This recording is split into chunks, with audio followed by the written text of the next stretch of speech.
പ്രിയപ്പെട്ടവരെ നമസ്കാരം. കുട്ടൻ്റെ ഷിനിഗാമി റഷീദ് പാറയ്ക്കൽ തിരക്കഥ എഴുതി സംവിധാനം ചെയ്ത പുതിയ മലയാളം കോമഡി എൻ്റർടൈനറാണ് കുട്ടൻ്റെ ഷിനിഗാമി.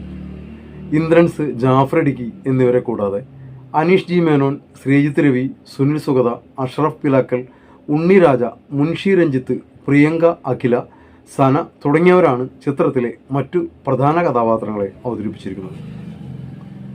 സുഹൃത്ത് വാസുവും കുട്ടനും തമ്മിലുള്ള മനോഹരമായ സൗഹൃദമാണ് സിനിമയുടെ ഇതിവൃത്തം. സൗഹൃദം ജീവിതമാക്കിയവർക്ക് വേണ്ടിയെടുത്ത ഒരു സന്ദേശമാണ് ഈ സിനിമ. കുട്ടനായി ജാഫർ ഇടുക്കിയും ഷിനിഗാമിയായി ഇന്ദ്രൻസും മനോഹരമായ പ്രകടനമാണ് കാഴ്ചവെച്ചിരിക്കുന്നത്. ഷിനിഗാമി എന്ന് പറഞ്ഞാൽ മലയാളത്തിൽ അതിനെ കാലൻ എന്ന് പറയും. മരണവും മരണാനന്തര ജീവിതവുമായിട്ടുള്ള ഒരു ഫാൻറ്റസിയാണ് കുട്ടൻ്റെ ഷിനിഗാമി എന്ന സിനിമ. പണ്ട് മറ്റൊരു സിനിമ ഈ ഗണത്തിൽ പുറത്തു വന്നിട്ടുണ്ട്. 1986 മോഹൻലാൽ, റഹ്മാൻ, ബഹദൂർ, തിലകൻ അടക്കം ഒത്തിരി നടന്മാരെ അണിനിരത്തി സിദ്ദീഖ് ലാൽ തിരക്കഥ എഴുതി സത്യൻ അന്തിക്കാട് സംവിധാനം ചെയ്ത പപ്പൻ പ്രിയപ്പെട്ട പപ്പൻ എന്ന സിനിമയായിരുന്നു അത്. ആ സിനിമയിൽ വയസ്സനായ പപ്പൻ്റെ ജീവൻ എടുത്തുകൊണ്ടു പോകാൻ വരുന്ന കാലന് ആളുമാറി ചെറുപ്പക്കാരനായ പപ്പൻ്റെ ജീവൻ എടുത്തുകൊണ്ട് പോവുകയും അതേ തുടർന്നുണ്ടാകുന്ന ഗുലുമാലുകളും കോമഡിയുടെ മേമ്പൊടി ചേർത്ത് എടുത്ത സിനിമയായിരുന്നു അന്നത്. ആ സിനിമയിൽ തിലകനായിരുന്നു കാലൻ. വയസ്സായ പപ്പനെ ബഹദൂറും യുവാവായ പപ്പനെ റഹ്മാനും അവതരിപ്പിച്ചിരുന്നു. ഒത്തിരിയേറെ ചിരിക്കാനുണ്ടായിരുന്ന ആ സിനിമ തന്ന അതേ ചിരികൾ തന്നെയാണ് ഈ സിനിമയും നമുക്ക് സമ്മാനിക്കുന്നത്.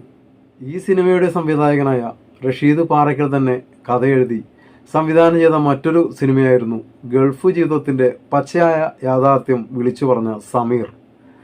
കലാമൂല്യമുള്ള ആ സിനിമ ഒത്തിരി അവാർഡുകൾ വാങ്ങിക്കൂട്ടിയ സിനിമയായിരുന്നു.